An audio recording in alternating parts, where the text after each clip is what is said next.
അമ്മ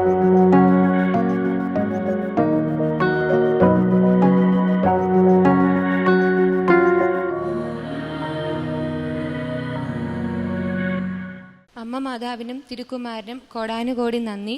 എൻ്റെ പേര് കാവ്യ, ഇതെൻ്റെ അമ്മയാണ്. ഞങ്ങൾ പാലായിൽ നിന്നാണ് വരുന്നത്.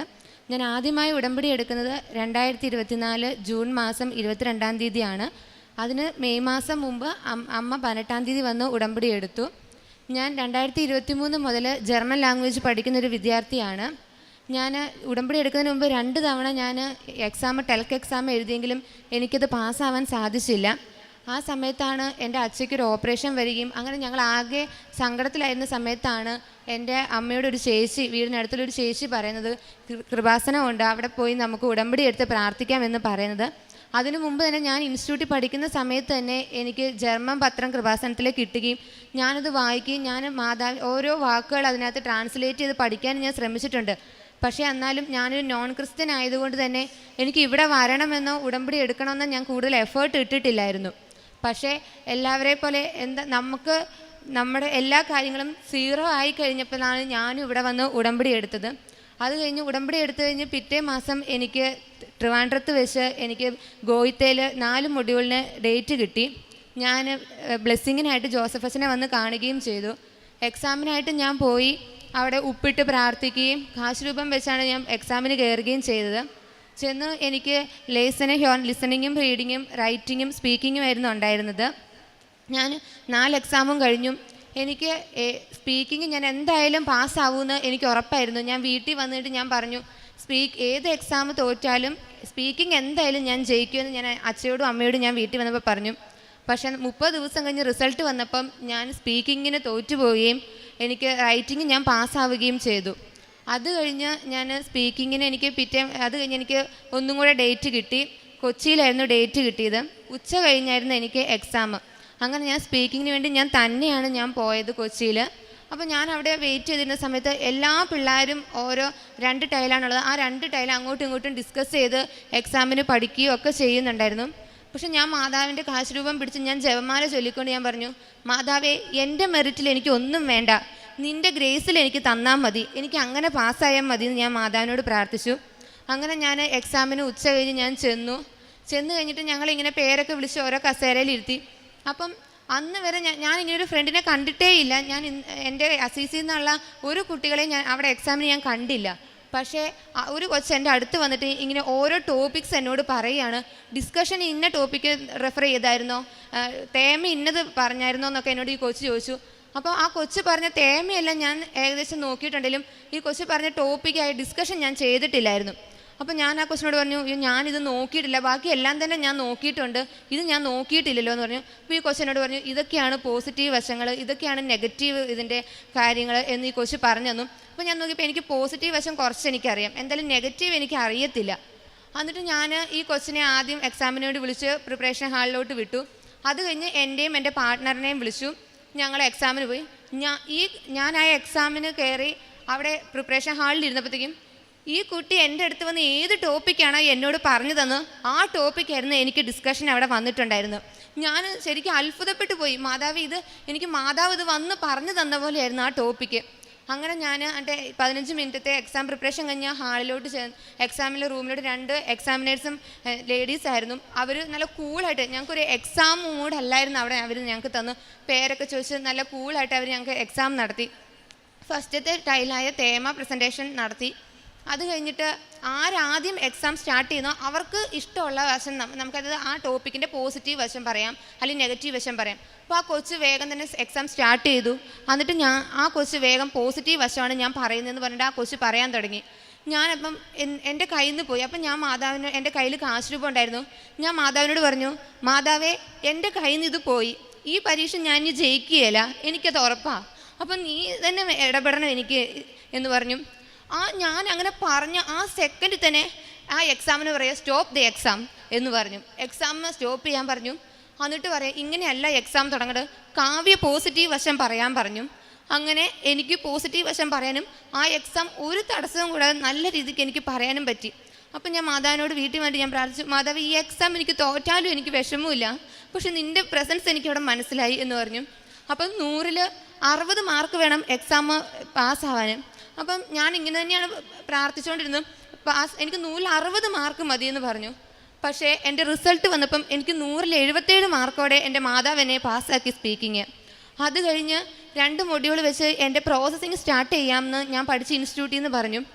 ഓരോ പിള്ളേർക്കും ഇൻ്റർവ്യൂ ഇന്ന ആഴ്ച വരും, നാളെ അടുത്ത ആഴ്ച വരും, അങ്ങനെ പറയുന്നതിലും എൻ്റെ പേരും കൊടുക്കും. പക്ഷേ എനിക്ക് ഒരു ഇൻ്റർവ്യൂവും വരുന്നില്ലായിരുന്നു. ഞാൻ അങ്ങനെ ഡേറ്റ് ഇട്ട് പ്രാർത്ഥിക്കാൻ തീരുമാനിച്ചു. മാർച്ച് 28 എൻ്റെ ബർത്ത്ഡേ ആണ്. അപ്പം ഞാൻ മാതാവിനോട് പറഞ്ഞു, മാതാവേ, മാർച്ച് 28 എൻ്റെ ബർത്ത്ഡേ ആണ്, എല്ലാവർക്കും നീ ബർത്ത്ഡേ ഗിഫ്റ്റ് കൊടുക്കുന്നുണ്ട്, എനിക്കും അതുപോലെ ഒരു ബർത്ത്ഡേ ഗിഫ്റ്റ് തരണേ മാതാവേ എന്ന് ഞാൻ പ്രാർത്ഥിച്ചു. ഇവിടെ ഞാൻ വരുമ്പം ഞാൻ എന്നും എൻ്റെ പാസ്പോർട്ട് ഇവിടെ വെച്ച് മാതാവേ ഞാൻ കരഞ്ഞ് ഞാൻ പ്രാർത്ഥിക്കും, മാതാവേ എന്ന് എനിക്ക് ഈ ആൾക്കാരെ വന്നൊന്ന് സാക്ഷ്യം പറയാൻ പറ്റുന്നതെന്ന് ഞാൻ മാതാവിൻ്റെ എന്നും ഞാൻ കരഞ്ഞ് പ്രാർത്ഥിക്കുമായിരുന്നു ഇവിടെ വന്ന്. എന്നിട്ട് മാർച്ച് 20 എനിക്ക് ഇൻ്റർവ്യൂ ഒന്നും വന്നില്ല. അപ്പം ഞാൻ എൻ്റെ അമ്മയോട് ഞാൻ പറയും, അമ്മ എന്താണ് നമ്മൾ ഡേറ്റ് ഇട്ട് പ്രാർത്ഥിച്ചിട്ട് ഇൻ്റർവ്യൂ ഒന്നും വരുന്നില്ലല്ലോ, എന്നെ പറ്റി ഇതെന്നൊക്കെ ഞാനിങ്ങനെ പറയുമായിരുന്നു. അപ്പോൾ എൻ്റെ അമ്മ പറയും, 20 ആയുള്ളൂ, 28 ആവാൻ ഇനിയും ദിവസമുണ്ട്, നീ വെയിറ്റ് ചെയ്യുമെന്ന് എൻ്റെ അമ്മ എന്നോട് പറഞ്ഞു. അങ്ങനെ ഞാൻ ഒരു ദിവസം കാരുണ്യ പ്രവർത്തിക്കായിട്ട് ഞാൻ അവിടെ ഒരു ഓർഫണേജിൽ ഒരു ഓൾഡേജ് ഹോമും കൂടി ഉണ്ട്, മരിയ സദനം എന്ന് പറഞ്ഞ പാലായിൽ. അപ്പം ഞാൻ അവിടെ പോയി ഞാൻ അവിടെ ചെന്നതേ ഉള്ളൂ, എൻ്റെ ഫോണിലോട്ടൊരു മെസ്സേജ് വരികയാണ്, നാളെ നിങ്ങൾക്ക് ഇൻ്റർവ്യൂ ഉണ്ടെന്ന് പറഞ്ഞുകൊണ്ട് എനിക്ക് മെസ്സേജ് വന്നു. അത് മാർച്ച് 25 ആയിരുന്നു. അതൊരു തിങ്കളാഴ്ചയായിട്ട് വന്നു. പിറ്റേ ദിവസമാണ് എനിക്ക് ഇൻ്റർവ്യൂ, ചൊവ്വാഴ്ച. ഞാൻ അവിടെ നിന്നു, കാരുണ്യ പ്രവർത്തികളെല്ലാം ചെയ്തു. ആ അമ്മമാരോട് ഞാൻ പറഞ്ഞു, നിങ്ങൾ എനിക്ക് വേണ്ടി പ്രാർത്ഥിക്കണം, എനിക്ക് ഇൻ്റർവ്യൂ ആണെന്ന് ഞാൻ പറഞ്ഞിട്ട് ഞാൻ അവിടുത്തെ ഞാൻ ചെയ്യുന്ന പോലെ എല്ലാ കാര്യവും ചെയ്തിട്ട് ഞാൻ അവിടുന്ന് പോന്നു. പിറ്റേ ദിവസം എനിക്ക് ഇൻ്റർവ്യൂ വന്നു. അന്ന് ഞാൻ ഒരു കുഴപ്പമില്ലാതിരുന്ന എൻ്റെ ലാപ്ടോപ്പ് അന്ന് തലേദിവസം ഞാൻ ഇൻ്റർവ്യൂ ലാപ്ടോപ്പിൽ കൂടാൻ വിചാരിച്ച് എടുത്തു നോക്കിയപ്പം എൻ്റെ ലാപ്ടോപ്പ് കംപ്ലൈൻ്റ് ആണ്, അത് ഓൺ ആവുന്നില്ല. അങ്ങനെ ഞാൻ കടയിൽ കൊണ്ടുപോയി കൊടുത്തു. അവർ പറഞ്ഞു, ഞാൻ വേറൊരു ലാപ്ടോപ്പ് തരാമെന്ന് പറഞ്ഞു. അപ്പോൾ അവരെന്നോട് പറഞ്ഞു, വേറെ ലാപ്ടോപ്പ് തരാം, അല്ലെങ്കിൽ ഇത് കുറച്ച് നേരം മുമ്പേ ഓണാക്കി വെച്ചാൽ മതി പറഞ്ഞു. ഞാൻ പറഞ്ഞു, ഇത് എനിക്ക് എൻ്റെ ലാപ്ടോപ്പിൽ തന്നെ ഞാൻ കൂടിക്കോളാം, എൻ്റെ കൂടെ എൻ്റെ മാതാവ് എനിക്കിത് തരും, അതുകൊണ്ട് ഞാൻ എൻ്റെ ലാപ്ടോപ്പിൽ തന്നെ 1:30 തുടങ്ങുന്ന ഇൻ്റർവ്യൂവിന് ഞാൻ 12 മണിയായപ്പോൾ ലാപ്ടോപ്പ് ഓണാക്കി വെച്ച് അതിനകത്ത് ഞാൻ ഉപ്പും തൈലും എല്ലാം തേച്ച് ഞാൻ പ്രാർത്ഥിച്ചു. വിശ്വാസ പ്രമാണം ചൊല്ലി നീലത്തിരിയും പച്ചത്തിരിയും കതിച്ച് വെച്ച് ഞാൻ പ്രാർത്ഥിച്ചിട്ട് ഞാൻ ഇൻ്റർവ്യൂവിനിരുന്നു. എനിക്ക് ചൊവ്വാഴ്ച ദിവസം കറക്റ്റ് 2:30 ആയപ്പം എന്നെ അവർ ഇൻ്റർവ്യൂവിന് വിളിച്ചു. ഞാൻ ഇൻ്റർവ്യൂവിൽ ഓൺലൈൻ മീറ്റിംഗ് ആയിരുന്നു. ഓൺലൈനിൽ കയറി അവരെന്നോട് ചോദ്യങ്ങൾ ചോദിച്ചു, എത്ര മൊഡ്യൂൾ കിട്ടിയിട്ടുണ്ടെന്നൊക്കെ ചോദിച്ചു. അവർ പറഞ്ഞു, എന്തോ ഇൻ്റർനെറ്റിൻ്റെ പ്രശ്നം അവർക്ക് ഉണ്ടെന്ന് പറഞ്ഞു. അപ്പോൾ എനിക്ക് മനസ്സിലായി, എനിക്കിത് കിട്ടുമോ ഇല്ലയോ എന്ന് എനിക്ക് ഒരു ഉറപ്പും പറയാൻ പറ്റില്ല. കാരണം അവരെന്നോട് ചോദിച്ച ചോദ്യത്തിന് അവർ തന്നെ മറുപടി എന്നോട് പറയുമായിരുന്നു. കാവ്യ, നീ ഇതാണോ ഉദ്ദേശിച്ചത് എന്നാണ് അവരെന്നോട് ഇങ്ങോട്ട് ചോദിച്ചത്. അപ്പം അമ്മ താഴത്തെ ഒരു വീട്ടിൽ ജോലിക്ക് പോകുന്നുണ്ടായിരുന്നു. അപ്പം എൻ്റെ അമ്മയോട് ഞാൻ വന്ന് പറഞ്ഞു, അമ്മ ഇത് കിട്ടുമെന്ന് തോന്നുന്നില്ല കേട്ടോ, അവർ നമ്മളോട് ഇങ്ങോട്ടാണ് ചോദ്യം ചോദിച്ച് ഇങ്ങോട്ട് മറുപടി പറഞ്ഞു, എനിക്ക് അങ്ങോട്ട് അത്രയും പറയാൻ പറ്റില്ല, കുറച്ചൊക്കെ പറഞ്ഞു എന്ന് മാത്രമേ ഉള്ളൂ എന്ന് പറയും. ഞാൻ ഓടി വന്ന് മാതാവിനോട് ഞാൻ പറഞ്ഞു, മാതാവേ, നിനക്കിത് ഇഷ്ടമുണ്ടെങ്കിൽ മാത്രം എനിക്കിത് തന്നാൽ മതി, എനിക്കിത് അർഹതയുണ്ടെങ്കിൽ മാതാവ് എനിക്ക് തരിക, അല്ലെങ്കിൽ എനിക്ക് ഒരു സങ്കടമില്ലെന്ന് ഞാൻ പറഞ്ഞു. അന്ന് വൈകുന്നേരം ഒരു 4 മണി ആവുന്നതിന് മുമ്പ് തന്നെ, ഒരു 4 മണി 5 മണി ആവുന്നതിന് മുമ്പ് തന്നെ എൻ്റെ ഫോണിലോട്ട് മെയിൽ വരികയാണ്, കാവ്യ, നിൻ്റെ പെർഫോമൻസ് അടിപൊളിയായിരുന്നു, ഞങ്ങൾക്ക് ഒത്തിരി ഇഷ്ടപ്പെട്ടു, നീ ഇൻ്റർവ്യൂവിന് സെലക്റ്റഡ് ആണെന്ന് പറഞ്ഞു. അങ്ങനെ പറഞ്ഞു. അത് കഴിഞ്ഞ് അവർ പറഞ്ഞു, 4 മൊഡ്യൂൾ കിട്ടാതെ നിനക്ക് കോൺട്രാക്റ്റ് ഞങ്ങൾ അയച്ചു തരികയാണെന്ന് പറഞ്ഞു. ഞാൻ അപ്പോഴും മാതാവിനോട് പ്രാർത്ഥിച്ചു, മാതാവേ, എനിക്ക് ഒന്നിലേ നീ 4 മൊഡ്യൂൾ തരണം, അല്ലെങ്കിൽ 2 ഇപ്പം എനിക്ക് 2 മൊഡ്യൂളുള്ളൂ, അത് വെച്ചാണ് ഞാൻ ഇൻ്റർവ്യൂ ചെയ്തത്. അപ്പോൾ എനിക്കിനി കോൺട്രാക്റ്റ് എനിക്ക് കിട്ടുകയില്ലല്ലോ മാതാവേ, മാതാവിൻ്റെ ഇഷ്ടം എന്താണോ അത് നടന്നോട്ടെ എന്ന് ഞാൻ പ്രാർത്ഥിച്ചു. അത് കഴിഞ്ഞ് ആ ചൊവ്വാഴ്ച എനിക്ക് ഇൻ്റർവ്യൂ തന്ന്, അതായത് ഏപ്രിൽ മാസം ആദ്യത്തെ ചൊവ്വാഴ്ച ആയപ്പോഴത്തേക്കും എനിക്ക് എൻ്റെ കോൺട്രാക്റ്റും എനിക്ക് അവിടെ താമസിക്കാനുള്ള അപ്പാർട്ട്മെൻറ്റിൻ്റെ കോൺട്രാക്റ്റും കൂടി എനിക്ക് അയച്ചു കിട്ടി. അത് കഴിഞ്ഞ് അവർ പറഞ്ഞു, വിസയ്ക്ക് വെച്ചോളാൻ പറഞ്ഞു. വിസയ്ക്ക് വെച്ച് ഇപ്പോൾ വിസയ്ക്ക് ഭയങ്കര ഡേറ്റ് കിട്ടാനൊക്കെ ഒത്തിരി താമസമാണ്. ജൂൺ മാസത്തിൽ എനിക്കൊരു ഡേറ്റ് കിട്ടി, പക്ഷേ അതാണെങ്കിൽ കാറ്റഗറി വേറെ ആയതുകൊണ്ട് അത് ക്യാൻസലായി പോയായിരുന്നു. എന്നിട്ട് ഞാൻ 3 മാസം വരെ ഞാൻ വെയിറ്റ് ചെയ്തു. 1,00,000 രൂപയും 70,000 രൂപയും ഒക്കെ കൊടുത്താലേ ഡേറ്റ് കിട്ടുകയുള്ളെന്ന് എന്നോട് ഓരോ ഏജൻറ്റുമാർ മാറി മാറി പറഞ്ഞു. അപ്പോഴും ഞാൻ മാതാവിനോട് പ്രാർത്ഥിച്ചു, മാതാവേ, ഞങ്ങൾ ഒന്നുമില്ലാത്തവരാണ്, അച്ഛനും അമ്മയും അന്നന്ന് ജോലിക്ക് പോയിട്ട് കൊണ്ടിരുന്നതുകൊണ്ടാണ് ഞങ്ങൾ കഴിയുന്നത്. ഞങ്ങൾക്ക് 1,00,000 രൂപ വെച്ച് എന്തായാലും ഒരു ഏജൻറ്റിന് കൊടുത്തിട്ട് ഞങ്ങൾക്ക് ഡേറ്റ് എടുക്കാനുള്ളതില്ല. മാതാവേ, നീ തന്നെ ഞങ്ങൾക്ക് തന്നാൽ മതി. വേറൊരു ഏജൻറ്റ് പറഞ്ഞു, 15,000 രൂപ അല്ലെങ്കിൽ 20,000 രൂപ, കൂടിപ്പോയി 50,000 രൂപയ്ക്ക് വരെ ഞങ്ങൾക്ക് ഡേറ്റ് തരാമെന്ന് പറഞ്ഞു. അത് ഞങ്ങൾ പറഞ്ഞു, ശരി, ഞങ്ങൾക്ക് അത്രയും എത്തിയല്ലോ, അപ്പോൾ അതും മതി എന്ന് പറഞ്ഞു. അങ്ങനെ ഒരു ദിവസം എന്നെ ഏജൻറ്റ് വിളിച്ചിട്ട് പറഞ്ഞു, നമുക്ക് ഡോക്യുമെൻറ്റ്സ് എല്ലാം നമുക്ക് അവിടെ ബാംഗ്ലൂർ എംബസിയിൽ സബ്മിറ്റ് ചെയ്യാം. അവിടെ നമുക്ക് എപ്പോൾ അപ്രൂവൽ ലെറ്റർ കിട്ടുന്നോ അങ്ങനെ കിട്ടിയാലേ നമുക്ക് അതായത് വിസയ്ക്ക് വെക്കാൻ പോകാൻ പറ്റുള്ളൂ. ഒക്ടോബർ 28 എന്ന് പറഞ്ഞ ഡേറ്റിന് നമുക്ക് ഡേറ്റ് എടുത്തിടാം. അപ്രൂവലായി കിട്ടിയ കാവ്യയ്ക്ക് വിസയ്ക്ക് വെക്കാം എന്ന് പറഞ്ഞു. അപ്പം ഞാൻ മാതാവിനോട് അപ്പോൾ അച്ഛനോടും അമ്മയോടും ഞാൻ പറഞ്ഞു. അവർ പറഞ്ഞു കുഴപ്പമില്ല, 50,000 രൂപയാണെന്നും പറഞ്ഞു. ഞാൻ മാതാവിനോട് പ്രാർത്ഥിച്ചു, മാതാവേ ജപമാല റാലിയാണ് ഒക്ടോബർ 26 തീയതി. ഞാൻ റാലിക്ക് ഞാൻ പങ്കെടുക്കും, എൻ്റെ കുടുംബത്തിൽ ഞാൻ പങ്കെടുക്കും.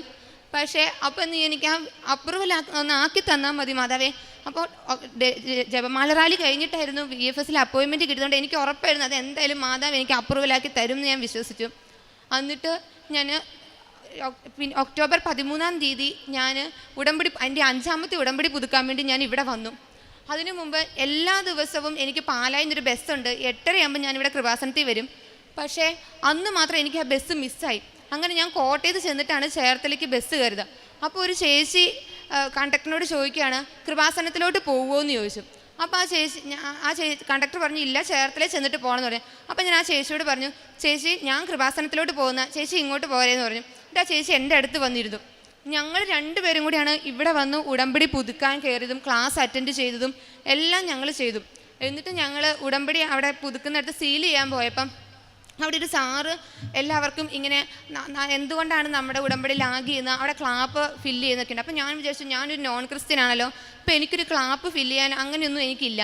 അപ്പോൾ അവർക്ക് അത് ഡിസ്റ്റർബ് ആവും. അതുകൊണ്ട് ഞാൻ പേടിച്ചിട്ട് ഞാൻ അപ്പുറത്ത് മാറി നിന്നു. എന്നിട്ട് എനിക്ക് എന്തോ എൻ്റെ മനസ്സിലോട്ട് ഇങ്ങനെ വരികയാണ്, എനിക്ക് ആ സാറിൻ്റെ അടുത്ത് തന്നെ ചെല്ലണം. എന്നിട്ട് ഞാൻ വന്നു, ഞാൻ മാതാവിന് സമർപ്പിച്ചു, മാതാവേ എനിക്ക് ഈ സാറിൻ്റെ അടുത്തൊന്ന് ചെല്ലണം. കാരണം ഈ സാർ എനിക്ക് പറഞ്ഞു തരണം എൻ്റെ ഭാഗത്ത് എന്തെങ്കിലും മിസ്റ്റേക്ക് ഉണ്ടോ, എന്താണ് ഇത് താമസിക്കുന്നത്, അങ്ങനെ അപ്പോൾ പ്രാർത്ഥിക്കാൻ വേണ്ടി എനിക്ക് ഒന്ന് പറഞ്ഞു തരണമെന്ന് ഞാൻ പ്രാർത്ഥിച്ചു. അങ്ങനെ ഞാൻ ആ സാറിൻ്റെ അടുത്ത് വന്നു നിന്നു. ടെൻഷനോടെയാണ് ഞാൻ നിന്നതെങ്കിലും എന്നെ അത്ഭുതപ്പെടുത്തിക്കൊണ്ട് ആ സാർ എൻ്റെ നിയോഗ പേപ്പർ മേടിച്ചിട്ട് എന്നോട് ചോദിച്ചു, മോൾക്ക് എന്താ പ്രശ്നമെന്ന് ചോദിച്ചു. അപ്പോൾ ഞാൻ പറഞ്ഞു, സാറേ ഇങ്ങനെയാണ് എൻ്റെ VFS എൻ്റെ കോൺട്രാക്റ്റ് അല്ല എനിക്ക് കിട്ടി, എനിക്ക് വിസയുടെ അപ്പോയിൻമെൻറ്റ് മാത്രം കിട്ടുന്നില്ല. ഞാൻ ജോസഫസിനെ വന്ന് അതിന് 4ാമത്തെ ഉടമ്പടി പുതുക്കി കഴിഞ്ഞപ്പോൾ ഞാൻ വന്ന് കാണുകയൊക്കെ ചെയ്തായിരുന്നു. പക്ഷേ എനിക്കത് താമസിക്കുന്നുണ്ട്, എന്താണെന്ന് അറിയില്ല എന്ന് പറഞ്ഞു. അപ്പോൾ ജോസഫസിന് ഇവിടെ നമുക്ക് ആൾക്കാരെ നിൽക്കുമ്പം നമ്മുടെ കയ്യിലൊരു കുരിശ് തരും. അതേപോലത്തെ ഒരു കുരിശ് ആ സാറിൻ്റെ ബാഗിൽ നിന്ന് എടുത്തുനിന്ന് എൻ്റെ നിയോഗ പേപ്പറിൻ്റെ മേളിൽ വെച്ചിട്ട് പ്രാർത്ഥിച്ചു.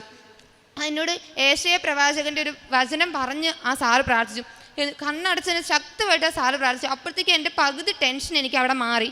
എന്നിട്ട് സാറ് പറഞ്ഞു, ഇനി ഞാൻ പ്രാർത്ഥിച്ചിട്ടുണ്ട്, ഇനി നിൻ്റെ പ്രാർത്ഥന പോലെയാന്ന് പറഞ്ഞു. എന്നിട്ട് ഞാൻ ഇവിടെ വന്ന് തിരിയെല്ലാം മേടിച്ചു. അപ്പോൾ അവിടെ ഒത്തിരി തിരക്കായിരുന്നു. എന്നിട്ട് ഞാൻ ഇവിടെ വന്നിരുന്നു. അങ്ങനെ ഞാൻ ഇവിടെ വന്ന് ഇരിക്കാറില്ല, ഞാൻ അവിടെ തന്നെ നിൽക്കാറാണ് ചെയ്യാറ്. എന്നിട്ട് ഇവിടെ വന്നിരുന്ന് ഞാൻ പ്രാർത്ഥിച്ചു, മാതാവേ ഇത് ഞാൻ 5ാമത്തെ പുതുക്കലാണ് ഞാൻ പുതുക്കുന്നത്. ഈ 5 തവണ ഞാൻ എഴുതി ജർമ്മനിക്ക് പോകണം, എനിക്ക് ഈ വർഷം തന്നെ എനിക്ക് ജർമ്മനിക്ക് പോകണമെന്ന് ഞാൻ എഴുതി. ഇനി ഞാൻ എഴുതുന്നില്ല, ഞാൻ ഇവിടെ കൊണ്ട് നിർത്തി. ഇനി ഞാൻ പുതുക്കുമ്പം ഇനി ഈ നിയോഗം ഞാൻ എഴുതുകയല്ല മാതാവേ, ഇത് നിനക്ക് ഞാൻ സമർപ്പിച്ചു. ഇനി നിൻ്റെ ഹിതം എന്താണോ അത് എനിക്ക് നടത്തി തന്നാൽ മതി. ഞാൻ ഈ നിയോഗം ഇനി ഞാൻ എഴുതുന്നില്ലെന്ന് ഞാൻ തീരുമാനിച്ചു. ഇവിടെ നിന്ന് പറഞ്ഞു, മാതാവേ നിനക്ക് ഞാൻ സമർപ്പിച്ചിട്ട് ഞാൻ അവിടെ പോയി ഉടമ്പടി പുതുക്കുന്നിടത്ത് നിന്നപ്പം അവിടെ നിൽക്കുന്ന ചേച്ചി 5 ടോക്കൺ ഇങ്ങനെ തന്നു. എന്നോട് പറഞ്ഞു, മോൾ ഒരെണ്ണം എടുത്തോളാൻ പറഞ്ഞു. ഞാൻ എടുത്തപ്പോൾ എനിക്ക് കിട്ടുന്ന മാതാവിനെയാണ്. അപ്പോൾ ഞാൻ പൂർണ്ണമായിട്ടും വിശ്വസിച്ചു, ഇത് മാതാവ് എൻ്റെ കൂടെയുണ്ട്, മാതാവ് ഇന്നല്ലെങ്കിൽ നാളെ എനിക്കിത് തരും എന്ന് ഞാൻ വിശ്വസിച്ചു. അങ്ങനെ ഞാൻ ഇവിടെ വന്നു ഉടമ്പടി പുതുക്കി ഞാനും ആ ചേച്ചിയുണ്ട്.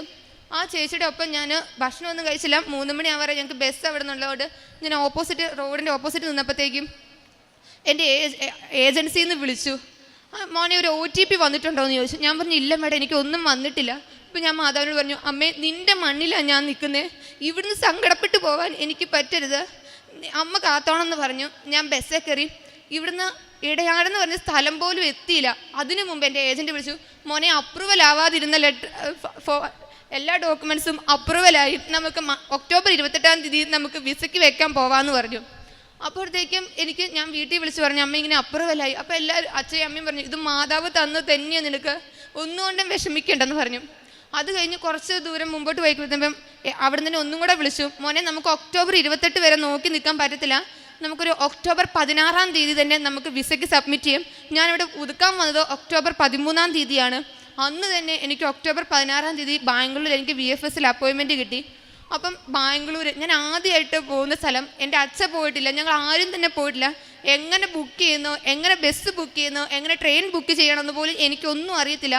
അപ്പോൾ എൻ്റെ കൂടെ ഇരുന്ന ചേച്ചി പറയാം, മോൾ ഒന്നുകൊണ്ടും വിഷമിക്കണ്ട, ഞാൻ ബുക്ക് ചെയ്ത് തരാം, എൻ്റെ ഒരു ഫ്രണ്ട് അവിടെ പഠിക്കുന്നുണ്ട്, ഞാൻ അവളെ കൊണ്ട് പറഞ്ഞ് ചെയ്യിപ്പിക്കാമെന്ന് പറഞ്ഞ് ഞങ്ങൾ കോട്ടയത്ത് നിന്ന് ഇവിടം വരെ വന്ന പരിചയം ഞങ്ങൾ തമ്മിലുള്ളൂ. ആ ചേച്ചി എനിക്കും എൻ്റെ അച്ഛയ്ക്കും ബാംഗ്ലൂർ പോകാനുള്ള പൈസ കൊടുത്ത് ഞങ്ങൾക്ക് ബസ് ബുക്ക് ചെയ്തു തന്നു. ആ ചേച്ചി എല്ലാ കാര്യത്തിലും ഞങ്ങൾക്ക് സപ്പോർട്ട് ചെയ്തു. ഞാൻ ഇപ്പോഴും വിശ്വസിക്കുന്നു, ഇന്ന് പോലും അറിയാത്ത, ഇത്രയും നാൾ ഞാൻ കാണാത്ത ചേച്ചി എനിക്ക് എൻ്റെ മാതാവ് കൊണ്ടു തന്നാണ്. ആ ചേച്ചിയുടെ പേര് സുമി എന്നാണ്. ആ ചേച്ചിയുടെ കുടുംബത്തെ ഞാനിപ്പം ഓർക്കുകയാണ്, ഒത്തിരി നന്ദി പറയുന്നുണ്ട്. എന്നിട്ട് ഞാൻ വിസയ്ക്ക് ചെന്നു, ബാംഗ്ലൂർ ചെന്നു. ഞാൻ പിറ്റേ ദിവസം ചൊവ്വാഴ്ച തന്നെ വിസയ്ക്ക് ചെന്നു കഴിഞ്ഞപ്പം ഞങ്ങൾക്ക് ഒരു താമസിക്കാൻ ഒരു റൂമില്ല.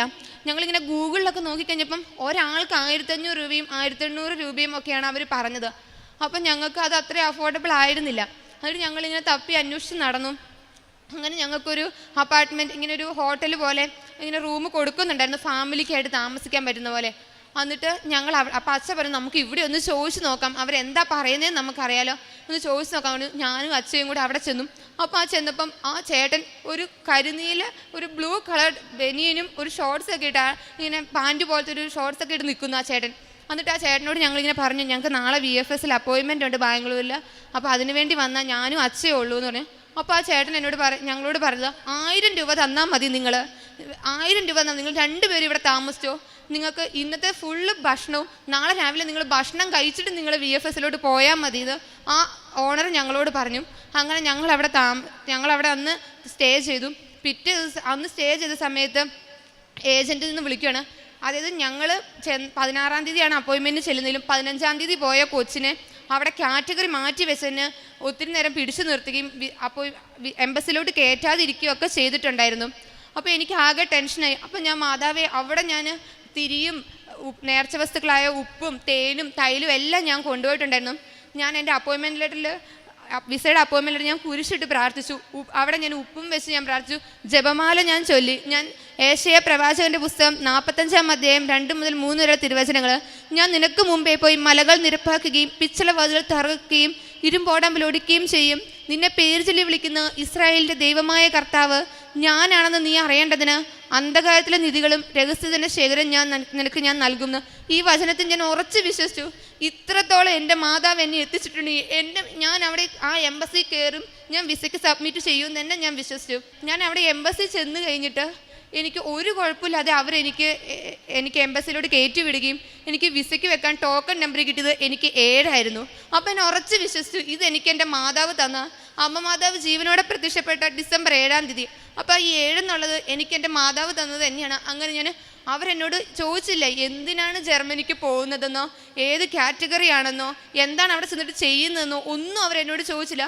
ഞാൻ 10:30 അപ്പോയിൻമെൻറ്റ് വെച്ച് എനിക്ക് സമയം, എനിക്ക് 10 മണി കഴിഞ്ഞപ്പോൾ തന്നെ എനിക്ക് അവിടുന്ന് അപ്പോയിൻമെൻറ്റ് കഴിഞ്ഞ് ഞാൻ പുറത്തിറങ്ങി കഴിഞ്ഞപ്പം എല്ലാം വെച്ച് സന്തോഷത്തോടെ ഞങ്ങൾ തിരിച്ചു വന്നു. അത് കഴിഞ്ഞ് നിസ്സാര കാര്യത്തിന് വരെ വിസ റിജക്റ്റ് ആകുമെന്ന് ഞാനിങ്ങനെ അറിഞ്ഞു. എൻ്റെ വിസ 15 ദിവസം കൊണ്ട് വരുമെന്ന് പറഞ്ഞു, വന്നില്ല. 30 ദിവസമായി വന്നില്ല. എന്നിട്ട് ഏജൻറ്റ് വിളിച്ചു പറഞ്ഞു, ഡിസംബർ 20-ാം തീയതി തൊട്ട് എംബസി ക്രിസ്മസ് അവധിക്ക് വേണ്ടി അടക്കിയാണ്, പിന്നെ ജനുവരി കഴിഞ്ഞേ തുറക്കുകയുള്ളൂ. അങ്ങനെയാകുമ്പോൾ കാവ്യ ഇനി ജനുവരി ആവും വിസ വരണമെങ്കിലെന്ന് പറഞ്ഞു.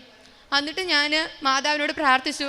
അപ്പോൾ പറഞ്ഞു 15,000 രൂപ തരുവാണെങ്കിൽ നമുക്ക് എംബസിലോട്ട് കൊടുക്കാം, അവിടെ അറിയാവുന്ന ഒരാളുണ്ട്, നമുക്കത് വെച്ച് നമുക്ക് പെട്ടെന്ന് വിസ എങ്ങനെയും ആക്കാമെന്ന് കുറേ പിള്ളേരോട് പറഞ്ഞു.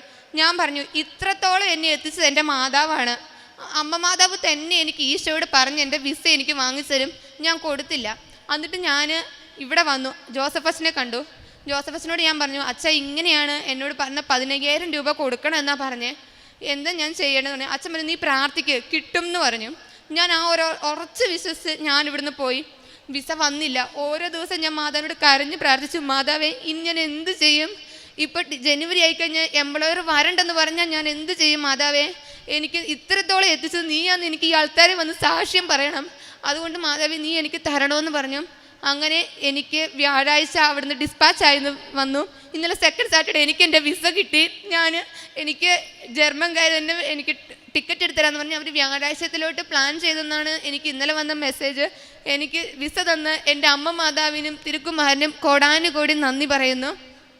അതുപോലെ തന്നെ എനിക്കൊരു രോഗസൗഖ്യം തോന്നി. എൻ്റെ ഇടത് ബ്രസ്റ്റിൽ ഒരു തവണ എനിക്കൊരു ലംബ് പോലെ വന്നു. അത് കണ്ടപ്പോൾ എനിക്ക് എൻ്റെ കൈക്ക് ഇങ്ങനെ എന്ത് സാധനം എടുക്കുമ്പോഴെല്ലാം എനിക്കൊരു കട്ടുകഴപ്പായിരുന്നു. പിന്നെ എനിക്ക് ഇങ്ങനെ സൂചി കൊണ്ട് കുത്തുന്ന പോലത്തെ ഒരു വേദന. അപ്പോൾ നോക്കിയപ്പോൾ ഇങ്ങനെ എന്തോ ഒരു മുഴ പോലെ ഇങ്ങനെ വന്നു. അപ്പോൾ ഞാൻ വീട്ടിൽ പറഞ്ഞപ്പോൾ അവർക്ക് ആകെ വിഷമമായി. എന്നിട്ട് ഞാൻ പറഞ്ഞു, ഞാൻ എല്ലാ ആഴ്ചയും തന്നെ ഞാനിവിടെ കൃപാസനത്തിൽ വരും.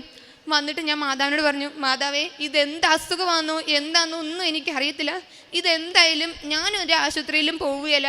ഇതും കൂടി എൻ്റെ വീട്ടുകാർക്ക് സഹിക്കാൻ പറ്റത്തില്ല. അതുകൊണ്ട് ഞാൻ ഒരു ആശുപത്രിയിലും പോവില്ല. നീ തന്നെ എനിക്കിത് മാറ്റി തന്നാൽ മതി. ഞാൻ എന്നിവിടെ ആൾക്കാരെ വന്ന് സാക്ഷ്യം പറയാൻ വരുന്നോ അന്ന് ഞാനിത് സാക്ഷ്യപ്പെടുത്തിക്കൊള്ളാമെന്ന് ഞാൻ മാതാവിനോട് പറഞ്ഞു. എന്നിട്ട് ഞാൻ അവിടെ തൈലം തൂത്ത് പ്രാർത്ഥിച്ചു. എനിക്കറിയാവുന്ന ഒരു സിസ്റ്ററിനോട്, ഞാൻ നേഴ്സാണ്, പറഞ്ഞു, മോനെ ഇത് എത്രയും വേഗം നീ കൊണ്ടേ കാണിക്കണം. ഒന്നിലും ഒരു ഗൈനക്കോളജിസ്റ്റിനെ കാണിക്കണം, അല്ലെങ്കിൽ ഒരു സർജനെ കൊണ്ടേ കാണിക്കണം എന്ന് പറഞ്ഞു. ഞാൻ ആകെ വിഷമത്തിലായി. പക്ഷേ ഇപ്പം എനിക്കതില്ല. എങ്ങനെയാണോ ഒന്നും എനിക്കല്ല, മാതാവിൻ്റെ തൈലം തൂത്ത് മാത്രം മാതാവ് എനിക്കത് മാറ്റിത്തന്നു. ഇത്രത്തോളം എനിക്ക് അനുഗ്രഹം തന്ന എൻ്റെ മാതാവിനും ഈശോയ്ക്ക് 1000 നന്ദി. അതുപോലെ എൻ്റെ അമ്മയ്ക്കൊരു സ്ഥിരമായിട്ടൊരു ജോലി ഇല്ലായിരുന്നു. എനിക്കൊരു അനിയത്തിയുണ്ട്, അംഗൻവാടി പഠിക്കുന്നത്. അപ്പോൾ അനിയത്തി ഉണ്ടായി കഴിഞ്ഞപ്പോൾ തന്നെ അമ്മയുടെ ആദ്യം ഉണ്ടായിരുന്ന ജോലി അമ്മയ്ക്ക് പോയി. പിന്നെ അമ്മ ഓരോ വീടുകളിലായിരുന്നു ജോലിക്ക് പോകുന്നത്. അപ്പം ഞാൻ 4ാമതൊക്കെ പുതുക്കി കഴിഞ്ഞപ്പോൾ ഞാൻ മാതാവിനോട് പ്രാർത്ഥിച്ചു, മാതാവേ, എൻ്റെ അമ്മയ്ക്കൊരു സ്ഥിരമായിട്ടൊരു ജോലി, ഞാനൊക്കെ പോയി കഴിഞ്ഞ് കഴിഞ്ഞാൽ എൻ്റെ അമ്മയ്ക്ക് എൻ്റെ അനിയത്തിനെയും കൊണ്ട് പോകാൻ പറ്റുന്നൊരു ജോലി. കാരണം വീട്ടിലാരില്ല, അച്ഛമ്മയ്ക്കും വയ്യാത്താണ്. അപ്പം അച്ഛമ്മയുടെ കൈ കൊടുത്തിട്ട് പോകാൻ പറ്റത്തില്ല. അപ്പം കൊച്ചിനെയും കൊണ്ട് പോകാമെന്നും കൊച്ചിന് സ്കൂളിൽ പോകാൻ പറ്റുന്ന പോലത്തെ ഒരു എല്ലാ കാര്യങ്ങളും കൊച്ചിൻ്റെ അമ്മയ്ക്ക് ചെയ്ത് കൊടുക്കാൻ പറ്റുന്നൊരു ജോലി കൊടുക്കണം എന്ന് പ്രാർത്ഥിച്ചു. ഞങ്ങളുടെ അടുത്തുള്ള ഒരു സ്പെഷ്യൽ സ്കൂളിൽ അവിടുത്തെ വയ്യാത്ത പിള്ളേരെ നോക്കാൻ അമ്മയ്ക്ക് ജോലി കിട്ടി സ്ഥിരമായിട്ട്. ഇപ്പം എനിക്ക് എവിടെയെങ്കിലും പോണേ പോലും അമ്മയുടെ കൊച്ചിനെ കൊടുത്തിട്ട് പോകാം, അമ്മയ്ക്ക് കൊച്ചിനെ അംഗൻവാടിയിൽ വിടാനും എല്ലാം പറ്റുന്ന പോലെ ഒരു ജോലി. അമ്മയ്ക്കാണെങ്കിൽ ഒത്തിരി സന്തോഷമാണ് ആ ജോലി ചെയ്യുന്നതിൽ, ആ കുഞ്ഞുങ്ങളെ നോക്കുന്നതിൽ. ഇത്രത്തോളം തന്ന അമ്മ മാതാവിനും ഈശോയ്ക്കും കോടാനുകോടി നന്ദി ഞാൻ പറയുന്നു. ഞാൻ ചെയ്യുന്ന പ്രേക്ഷിത പ്രവർത്തനം എന്ന് പറഞ്ഞാൽ, ഞാൻ എല്ലാ ആഴ്ചയും തന്നെ ഇവിടെ വരാൻ ശ്രമിക്കുമായിരുന്നു. ഇവിടെ പത്രമാക്കാനൊക്കെ ഞാൻ കൂടുമായിരുന്നു. പത്രം മേടിച്ചിട്ട് അപ്പോൾ ഒരു തവണ ധ്യാനത്തിൽ ഞാൻ കേട്ടു, പെട്രോൾ പോലെ കത്തണമെങ്കിൽ മാതാവേ അമ്മയുടെ പ്രത്യക്ഷീകരണത്തിൻ്റെ സാക്ഷിയാക്കി എന്നെ മാറ്റണേ എന്ന് പ്രാർത്ഥിച്ചാൽ മതി എന്ന് ജോസഫ് അച്ഛൻ പറഞ്ഞ് ഞാൻ കേട്ടു. അങ്ങനെ ഞാൻ എല്ലാ പത്രത്തിൻ്റെ മേളിലും അമ്മേ മാതാവേ എന്നെ പ്രത്യക്ഷീകരണത്തിൻ്റെ സാക്ഷിയാക്കി മാറ്റണേ എന്ന് ഞാൻ എഴുതി കൊടുത്തു. അപ്പം പത്രം മേടിക്കുന്ന ഒരാളും അത് നോക്കുന്ന കാണുമ്പോൾ തന്നെ എനിക്ക് വലിയ സന്തോഷമായിരുന്നു. അങ്ങനെ തന്നെ എല്ലാ പത്രത്തിലും ഞാൻ തന്നെ എഴുതി കൊടുക്കുമായിരുന്നു. ബസ് സ്റ്റോപ്പിലും ഓട്ടോ ചേട്ടന്മാർക്കും അങ്ങനെ എല്ലാവർക്കും തന്നെ ഞാൻ കൊടുത്തു. പിന്നെ കാരുണ്യ പ്രവൃത്തിയായിട്ട് ഞാൻ അവിടെയുള്ളൊരു മരിയസ്ഥാനത്തിൽ എല്ലാ ആഴ്ചയും തന്നെ അവിടുത്തെ അമ്മമാരെ കുളിപ്പിക്കാനും നഖം വെട്ടി കൊടുക്കാനും ഭക്ഷണം വാരി കൊടുക്കാനൊക്കെ ഞാൻ കൂടുമായിരുന്നു. പിന്നെ അവിടുന്ന് ഞങ്ങൾക്ക് അവിടെ തന്നെ ഉണ്ട് ഒരു കൃപാസന ഗ്രൂപ്പുണ്ട്. അപ്പോൾ അവിടുന്ന് മാസത്തിൽ 2ാമത്തെ വെള്ളിയാഴ്ച 4ാമത്തെ വെള്ളിയാഴ്ചയും പൊതിച്ചോറ് കൊടുക്കും. ഞാൻ ഒരു 5 പൊതിച്ചോറെങ്കിലും ഞാൻ തന്നെ ഉണ്ടാക്കി ഞാൻ കൊടുക്കാൻ ഞാൻ ശ്രമിക്കുമായിരുന്നു. എൻ്റെയൊക്കെ നേരെ കൈ നീട്ടുന്ന ആരെയും ഞാൻ വിഷമിപ്പിക്കാറില്ലായിരുന്നു. എല്ലാം ഞാൻ അവർക്ക് എന്നെക്കൊണ്ട് പറ്റുന്ന സഹായം ഞാൻ ചെയ്തിട്ടുണ്ട്. അതുപോലെ തന്നെ ഇനിയും ഞാൻ ജർമ്മനി ചെന്ന് കഴിഞ്ഞാലും മാതാവേ ഞാൻ ഉടമ്പടി തന്നെ ഞാൻ ജീവിക്കുകയുള്ളൂ. എല്ലാ അനുഗ്രഹങ്ങൾക്കും അമ്മ മാതാവിനും ഈശോയ്ക്ക് 1000 നന്ദി.